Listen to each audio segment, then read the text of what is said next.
அஸ்ஸலாமு அலைக்கும் வரஹ்மத்துல்லாஹி வபரகாத்து. அல்ஹம்துலில்லாஹி ரப்பில் ஆலமீன் வஸலாத்து வஸ்ஸலாம் அலா அஸ்ரபில் அம்பியாயி முர்சலீன் நபியனா முஹம்மத் வ ஆலிஹி வ சாபிஹி அஜ்மயீன் அம்மாபாத். கண்ணியத்துக்குரிய எல்லாம் வல்ல அல்லாஹு ஜல்லசானு தாலாவின் நல்லடியார்களே, அன்புக்கினிய சகோதர சகோதரிகளே, பிறமத அன்பர்களே, நண்பர்களே, உங்கள் அனைவரின் மீதும் ஏக இறைவனுடைய சாந்தியும் சமாதானமும் என்றென்றும் நிலவ பிரார்த்திப்பதோடு நான் சங்கை அப்துல் அஜீஸ். அல்லாஹ்வுடைய அருளால் அனைவரும் நலமாக இருப்பீர்கள் என்று நம்புகிறேன். இது அகீதா அடிப்படைகள் நம்பிக்கைகள் சம்பந்தமான விளக்கங்களை தொடராக நாம் பார்த்து வருகிறோம். அந்த வரிசையில் பாகம் 10 மனிதனை இறைவன் ஏன் படைத்தான் என்பதை பற்றி முதல்ல இந்த காணொலியின் மூலமாக நம்ம தெரிந்துக்குவோம். இறைவன் ஏன் மனிதனை படைத்தான் என்ற கேள்வி வரை சென்ற வகுப்பில் நாம் பார்த்தோம். இந்த கேள்வியை கேட்பவர் இறைவன் இல்லை என்பதை நிரூபிக்க இயலாமல் இறைவன் இருப்பதை ஒப்புக்கொண்டே நம் முன் இந்த கேள்வியை வைக்கின்றார்கள். இந்த கேள்விக்கு நாம் பதில் சொல்வதற்கு முன் அவர்களுடைய பதில்களை நாம் ஆராய வேண்டும். ஒரு நாத்திகர் இந்த கேள்விக்கு அன்பே கடவுள், ஒவ்வொருவரிடமும் அன்புடன் இருக்க வேண்டும், அதுதான் கடவுள் என்பார்கள். இது சரியா? இல்லவே இல்லை. இவருடைய மகனை கொலை செய்தவரிடம் இவரால் அன்புடன் நடக்க இயலுமா? நல்லவரும் கெட்டவரும் இணைந்து வாழும் உலகில் இந்த தத்துவம் அரசியல்வாதிகளின் அர்த்தமற்ற வாக்குறுதிகளுக்கு சமம் என்பதை நீங்கள் தெளிவாக உணர்ந்து கொள்ள வேண்டும். இன்னும் மனசாட்சிக்கு கட்டுப்பட வேண்டும் என்பார்கள். இதில் யாருடைய மனசாட்சிப்படி வாழ வேண்டும்? ஒவ்வொருவரும் தன் தவறான செயல்களையும் சில காரணங்களை கூறி சரி காண்பவர்களாகவே இருக்கிறார்கள். எனவே இதுவும் வெற்றுவாதம் என்பதை நீங்கள் புரிந்து கொள்ள வேண்டும்.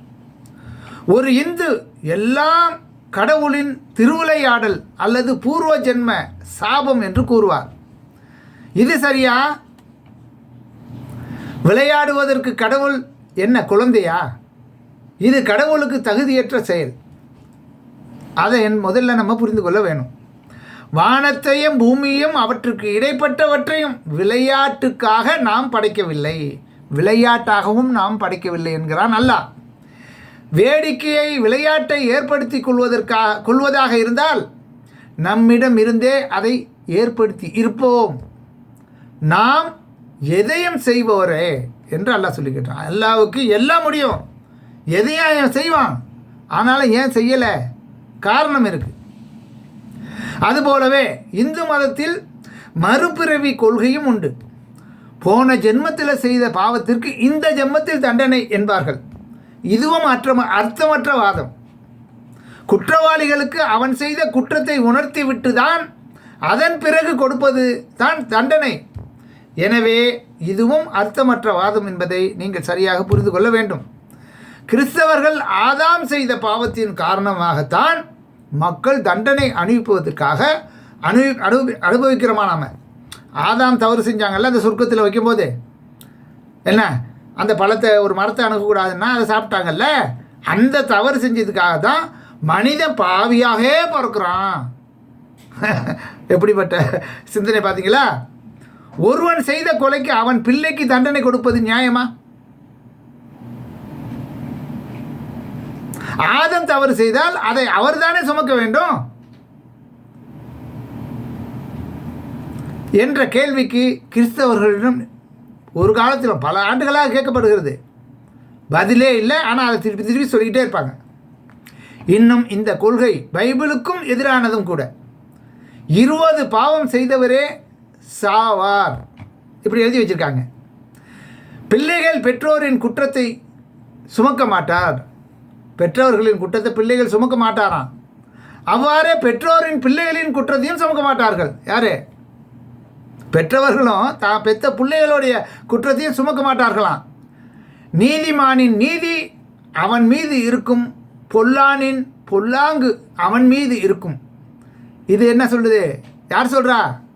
பைபிள் தான். எசேக்கியேல் 18வது அதிகாரம் 20வது வசனத்தில். இது கிறிஸ்தவர்களிடம் தாவா செய்யும் வகுப்பு இல்லை, சும்மா ஒரு தகவலுக்காக தான் இந்த செய்தியை இங்கே சொல்கிறோம். ஆக மொத்தம் இந்த கேள்விக்கு எந்த மதத்தவரிடமும் ஆணித்தரமான பதில்கள் எதுவுமே இல்லை. இறைவன் ஏன் மனிதனை படைத்தான் என்ற கேள்விக்கு இஸ்லாம் மட்டும்தான் சரியான பதிலை சொல்கிறது. கேளுங்கள். உங்களில் அழகிய செயல்பாடுகள் உள்ளவர் யார்? உங்களில் அழகிய செயல்பாடுகளுக்குரியவர்கள் யார் என்பதை சோதிப்பதற்காக அவனே வானங்களையும் பூமியையும் 6 நாட்களில் படைத்தான். அவனது அர்ஷ் தண்ணீரின் மீது இருந்தது. மரணத்திற்கு பின் உயிர்ப்பிக்கப்படுவீர்கள் என்று நீர் கூறினால் இது தெளிவான சூனியமே அன்றி வேறில்லை என்று ஏக இறைவனை மறுப்போர் கூறுகிறார். யாரே? இறைவனை மறுக்கக்கூடியவர்கள் காபீர்கள் கூறுகிறார்கள் என்று அல்லாஹ் 11வது அத்தியாயம் 7வது வசனத்தில் சொல்லி காட்டுறான். யார் நம்பிக்கை கொண்டு நல்லறங்கள் செய்கிறார்களோ அவ்வாறு அழகிய செயல் செய்பவரின் கூலியை நாம் ஒருபோதும் வீணாக்க மாட்டோம். நிச்சயமாக அவர்களுக்கு கிடைக்கும். எப்போ? மறுமையில். இன்னொரு வாழ்க்கை இருக்கு. அங்கே உன்னை படைத்த இறைவன் இருக்கிறான். அதற்கான சரியான தீர்வை தருவான். அதற்காகத்தான் இந்த உலகில் ஏற்படும் இன்பமானாலும் துன்பமானாலும் யாவும் இறைவன் வழங்கிய சோதனையே. சோதனையில் வெல்பவருக்கு இறைவன் மிக உன்னதமான சொர்க்கத்தை பரிசாக தருவான். சிந்திக்கும் திறன் என்ற அருட்கொடையுடன் இறைவன் மனிதர்களை படைத்துள்ளான். ஒவ்வொரு காலத்தில் வாழ்ந்த மக்களுக்கும் இறை தூதர்களை அனுப்பியுள்ளான். முந்தைய தூதர்களின் எந்த வேதமும் பாதுகாக்கப்படவில்லை. மக்களே, முந்தைய வேதங்கள் எதுவுமே பாதுகாக்கப்படவில்லை. அதற்கு அவர்களின் வேதங்களே சான்று. அதற்கு அவர்களின் வேதங்களை சற்று ஆய்வு செய்து பாருங்கள். அவை இறைவேதம் அல்ல, மனித வேதம் என்று தான் நீங்கள் அறிந்து கொள்ளலாம், தெளிவாக உணர்ந்து கொள்ளலாம். அந்த அளவுக்கு குளறுபடிகளை செய்திருக்கிறார்கள். நபிகள் நாயகம் ஸல்லல்லாஹு அலைஹி வஸல்லம் அவர்கள் கூறினார்கள், ஒவ்வொரு இறை தூதருக்கும் சில அற்புதங்கள் வழங்கப்பட்டே இருந்தன. அவற்றை காணும் மக்கள் நம்பித்தான் ஆக வேண்டிய நிலை இருந்தது. எனக்கு வழங்கப்பெற்ற அற்புதமெல்லாம் அல்லாஹ் எனக்கு அருளிய வேத அறிவிப்பு வகிதான், அதாவது இந்த திருமறை குர்ஆன் தான் என்று கூறினார்கள். எனவே நபிமார்களிலேயே மறுமை நாளில் பின்பற்றுவோர் அதிகம். நபிமார்களிலேயே மறுமை நாளில் பின்பற்றுவோர் அதிகம் உள்ள நபியாக நான் இருக்க வேண்டும் என எதிர்பார்க்கிறேன் என்று அபூ ஹுரைரா ரலியல்லாஹு அன்ஹு அவர்கள் அறிவிக்கக்கூடிய செய்தி சஹீஹ் புகாரில 4981வது ஹதீஸாக இடம்பெற்றிருக்கு. உலகம் உள்ளவரை வரப்போகும் அனைவரும் உளப்பூர்வமாக இஸ்லாம் மட்டுமே இறை மார்க்கம் என்று ஏற்பதற்கு ஏதுவாக இறைவன் வழங்கிய மாபெரும் அருட்கொடை திருமறை குர்ஆன் தான் என்பதை நாம் தெளிவாக புரிந்து கொள்ள வேண்டும். எவ்வளவு பெரிய மேதாவி ஒரே நூலை எழுதினாலும் அந்த காலத்தில் உள்ள மக்களின் அறிவுக்கு ஏற்றாற்போல் தான் எழுத முடியும். உதாரணமாக, நம் நாட்டின் அரசியல் சாசனம் மற்றும் சட்டம் எழுதப்பட்டு 70 ஆண்டுகளை தாண்டி உருண்டோடி ஓடிவிட்டன. பல்லாயிரம் மாற்றங்கள், திருத்தங்கள், சேர்க்கைகள் மற்றும் நீக்கங்கள் என சில வருடங்கள் கூட அது தாக்கு பிடிக்க முடியவில்லை. இதில் ஏராளமான ஓட்டைகள் உள்ளது என்பது அனைவரும் அறிந்ததுதான். ஆயினும் இஸ்லாம் அனைத்து சிவில், கிரிமினல் மற்றும் குடும்பவியல் சட்டங்களையும் கூறுகிறது. நீதிமன்றம் வரும் எந்த ஒரு வழக்குக்கும் மாற்றம், திருத்தம், சேர்க்கை, நீக்கம் என எந்த ஒரு தேவையும் இல்லாமல் 100% நீதியான எந்த ஒரு ஓட்டையும் இல்லாத தீர்ப்பை இஸ்லாமிய சட்டங்களின் மூலம் வழங்க முடிவது எப்படி என்று நாம் சிந்தித்து பார்க்க வேண்டும். இது இறைமார்க்கம் என்பதற்கு இது ஒரு நிதர்சனமான அத்தாட்சி, சான்று. இன்னும் அல்லாஹ் கூறுகிறான், அவர்கள் இந்த குர்ஆனை சிந்திக்க மாட்டார்களா? இது அல்லாதவரிடமிருந்து வந்திருந்தால் இதில் ஏராளமான முரண்பாடுகளை அவர்கள் கண்டிருப்பார்கள் என்று 4வது அத்தியாயம் 82வது வசனத்தில் அல்லாஹ் சொல்லி காட்டுறான். இறைவன் தனது படைப்பாற்றலை பற்றி கூறும்போது, தனது அத்தாட்சிகளை விவரிக்கும் போதும் குர்ஆன் நெடுகிலும் ஏராளமான அறிவியல் சான்றுகள் உள்ளன. இவற்றை பற்றி 1400 ஆண்டுகளுக்கு முன் எந்த ஒரு மனிதனும் சிந்தித்து கூட பார்த்திராத இந்த அறிவியல் உண்மைகளை இவற்றை படைத்த இறைவனை தவிர வேறு யாரும் கூறியிருக்க முடியாது என்பது தனி விஷயம்.